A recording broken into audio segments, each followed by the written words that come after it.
bug, so you can go inside Second Chance, is you can participate by dropping in and listening to discussions from real people who are doing what they talk about, who know what they're talking about. And up at 90% is a thing called simulation. And that's where games come from. The reason I learned so much from my rich dad was because my rich dad used a game of Monopoly. 4 greenhouses, 1 red hotel. I retained a lot. I learned a lot. And then rich dad would coach me and talk to me and educate me about how to do the real thing. So that I hear many people say, oh, it's so risky. What you do is so risky. Oftentimes, those are the people who are like my poor dad. They did well in school, a lot of times A students, many times accountants and attorneys and doctors, but they've only learned how to learn from reading and from lecture. And when it comes up to this level here, which is practice in the simulation, playing the game, and then doing the real thing, then they say it's risky. And it is risky if you've been taught not to simulate, not to practice. You see, the way we as humans are designed to learn is by making mistakes. For example, a baby learns to walk by standing up, falling down, standing up, falling down. Then after they learn how to walk, then they learn to run. Then they get on a bicycle, and again, they fall off, stand up, fall off, and then they learn how to ride. But our school system, especially down at the base level here, the reading and lecture, is if you make a mistake, they punish you. They always punish you for making a mistake. That's why so many of these really smart people can't do anything, because this is what Edgar Dale is talking about. It's simulation and then doing the real thing. So what I suggest is you read this book, listen to some of the lectures, watch this video in entirety, discuss it, participate in it, listen to what the experts are saying, and then you may want to play either Monopoly or the game Cash Flow and play it and play it and play it again until it sinks into your head, and then you do the real thing. That's what I suggest. But if you're afraid of making mistakes, which is what these people like my poor dad are, what if I make a mistake? If I make a mistake, I'm stupid, I'm stupid. Well, that's what's wrong with the school system. That's what's wrong with traditional education. They punish you for making mistakes. Now you look at it this way, I love flight school. I love learning to be a pilot and getting ready to go to Vietnam. The reason I like flight school in Pensacola, Florida and Camp Pendleton, California was because we simulated in preparation to doing the real thing. So this is what flight school looked like. We go to school in the morning, we'd listen to real instructors lecture us, then we'd fly in the afternoon. So study in the morning, fly in the afternoon, and then we did the real thing in Vietnam. Now, one of the things we practiced was crashing. It seems strange to people, but we as Marine pilots practice crashing, practice emergency, crashing, emergency, emergency, emergency. So when the real thing happened, when I was in Vietnam, I went down 3 times, and this is what a picture of a helicopter gunship looks like going into the water. When it happened, it was frightening, but we knew what to do. We were not killed because the Marine Corps and Navy flight school teaches us to practice, practice, practice, crashing, crashing, crashing. And that's what you'll learn in Monopoly or the Cash Flow game by listening to our coaches or listening to the radio show or listening to real instructors who are doing the real thing. Then you're ready to do the real thing. So is investing risky? Is starting your own business risky? Yes. But what is worse is by just knowing the answers and reading books and not knowing how to do the real thing. So the purpose of Rich Dad was we want you to simulate, practice, and learn. Today I'm reading constantly, and I'm going to classes constantly, and I'm also practicing, making my mistakes, learning from my mistakes, and doing the real thing. That's the way humans are designed to learn. The trouble is our government and our economy and many of our businesses are run by people who only know how to read and only learn by lecture. And that's why we're in severe financial trouble today. So once again, education has more than one side. It is important you read, but as well as you practice and do the real thing, because that's where real learning takes place. As I said, a picture is worth 1,000 words.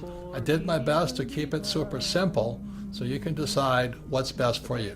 You see, we're all different. You know, what I do with my money is different than what you should do. For example, because I have financial education, I don't save money. I love debt. I use debt. I understand the tax law, and I don't invest for the long term in a 401k in the stock market. I won't do that, but it might be the best move for you. So again, when you read Second Chance, you can sit there and look at it and go, well, what's next for me? Second Chance gives you the opportunity to decide what's best for you.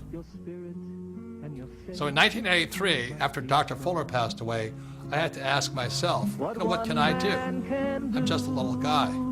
Because then I realized what I could do is teach the world what my rich dad taught me. So my question to you is, what can you do? What one man can do is change the world and make it young again. Don't you see what one man can do? As shaded as his eyes might be, that's how bright his mind is. As we all know, 2016 will soon be upon us. We have about a year and a half to find out if Rich Dad's prophecy and Bucky Fuller's predictions will come true. Let's hope they were wrong.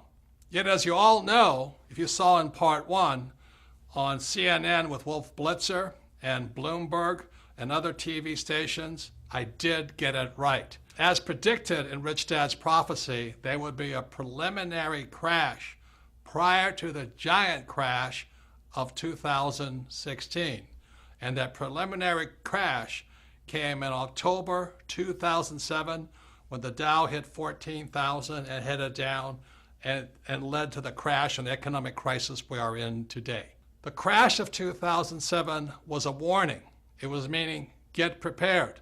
Unfortunately, Grunch is not making any changes, but the good news is you can. So that's why I wrote Second Chance. There are things that you can do to not be a victim of the coming giant crash, whether it comes in 2016 or a few years later. But it is coming. See, crashes can be good because crashes, like a coin, has three sides. You know, you can stand on the edge and look and say, well, which side of this crash do I want to be on? You know, on one side, the crash will wipe out millions of people, just as the crash of 2007 did. On the other side, you can look at what the smart people are doing, is you can say, oh my God, this is my chance to make tremendous headway. I can get rich instead of get wiped out like everybody else. So again, a crash has three sides. Your job is to decide which side do you want to be on. You want to be on the side that gets wiped out, or you want to be on the side that makes fortunes because of it? See, the good news is, after 2007, many companies and many individuals started making changes. They said, look, we got to do something different. So those people, when the next crash comes, again, be it 2016 or a few years later, they'll be stronger, better, more prepared to do very well when that crash comes. So the good news is, in a crash, you can get richer much, much faster. I mean, after 2007, I thought I died and went to heaven. It was a wonderful time, except unfortunately, millions of people got wiped out because they didn't know what was coming. So remember this, it's really a good time in a crash because when things come down, you actually can get rich faster if you know what you're doing. For example, and let's say this doesn't happen, let's say the US dollar crashes, it goes down. Well, on the other side of it, if you're in precious metals like gold and silver, you can get rich really quickly. That's how crashes work. Another thing, if the dollar crashes, savers will be losers, but debtors will be winners. That's what we're coming up against in 2016. And if there is a crash in 2016, unemployment will go through the roof, which is bad for most people. But what will happen also is millions of people will want to join a network marketing company, or they'll finally want to learn to be entrepreneurs rather than employees. So there's good and bad, always three sides to every coin to you. So let me get my flip chart and I'll explain to you why savers are losers today. So now don't check out on me right now. I know this may look a little confusing, but I promise you I'll make it as simple as possible. But this is how Grunch is ripping off people today. This is what my rich dad saw back in 1971 and Bucky Fuller saw, which he wrote about in 1983. So this here is an equation called the exchange of money. Again, don't check out on me, hang on, but you'll understand how how grunge rips you off if you save money.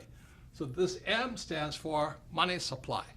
Now why that's important is because after 1971, they could print as much money as they liked, okay? V stands for velocity, how fast your money is moving. So people who save money and people who invest for the long term, ILT, their money has no velocity. That's why savers are losing. They're printing all this money and your money is sitting still. Now what the banks have to do is they have to give the money to people like me who are in the B and I quadrant. These are the E's and S's, these are the B's and I's. So your money is not moving. They really do not need your money. What they need are people like me to borrow money, because the only way the bank makes money is they give money to me, I borrow it, and I pay them a little bit of interest. So this is amount of money, money supply, this is velocity of money, and after 1971 they didn't need your money. Now this equation is really important here. It's P times Q, sometimes called price and quantity. In other words, they call this nominal GDP.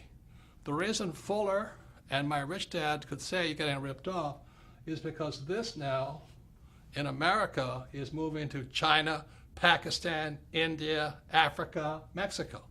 In other words, our production is being moved overseas. You remember when I was a kid, Ford Motor Company had human beings, making cars. Today, they're robots making cars. They don't need you. And where are those robots made? Those robots are not made in America. They're made in China, Pakistan, India, Mexico, which is good for those countries. God bless them. But unfortunately, every time you want more money, P stands for price. The big corporations like Nike, like Apple, like General Electric, they just move the jobs offshore. So that's what's really wiping out people today, is that you want more money, they're going to move offshore. And that's what's really killing people today. So if you don't understand this, don't worry. Part of it is inside Second Chance. But this is the equation. After 1971, they don't need your money anymore. That's why they don't pay any money for your savings. They don't need it. But they do need people like me who can use debt. And what the grunge is here is they're just the big corporations. They're not really U.S. corporations. You think Apple is a U.S. corporation? It's not. You think General Electric's a U.S. corporation? It's not. You think Nike is a U.S. corporation? It's not. So you sit there waving the American flag, but our jobs and our factories are going overseas. And so what they tell you to do is to save your money, invest for the long term, and you're getting screwed because your money is not moving. So let me give you one more example of what's happening with your money like this. Let's say I had a restaurant, and in a night, I serve one setting of tables, one set of customers come in. I make X amount of money. But what velocity means, you want to serve 2 sets of people, 3 sets of people. And that's what velocity means. If your money is parked in a savings account or in a long-term, investing for the long term, you're getting screwed. You're getting screwed because your money is not moving. There's no velocity. So on page 319 in Second Chance, I write about what I do. I'm not recommending that you do it, but what financial education allows me to do is I keep my money, but it's not really my money. It's your money moving. And that's one reason the rich are getting richer.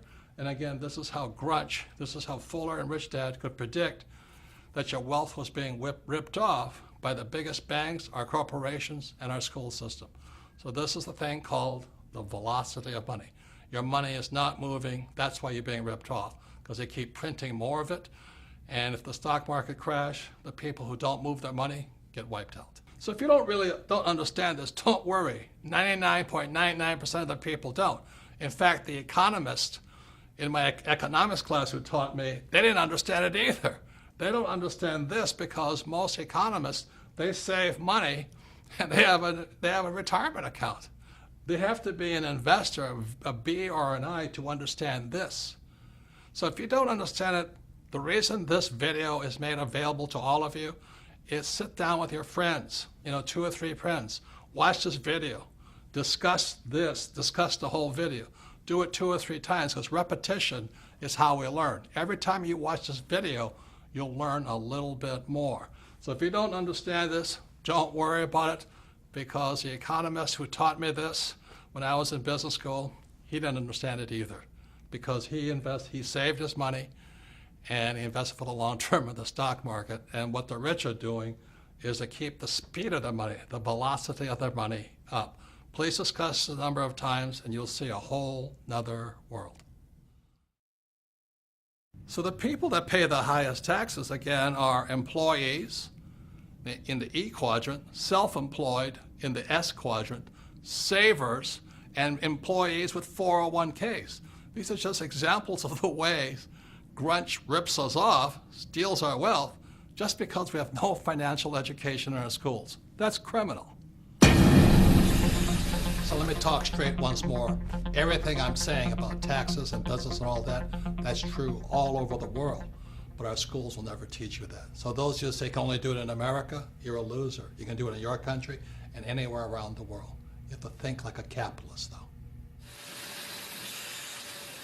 If Fuller's predictions are true, the next 20 years will not be like the past 20 years. So for those of you who think your job is safe, think again. For those of you who think your savings are safe, think again. And for those of you who think your college education will save you, think again. The next 20 years will be unlike anything like the past 20 years. So be prepared. He had it easy, had it made in fact, before he'd even begun. But they don't know the things I know. I was always with him. It may sound strange,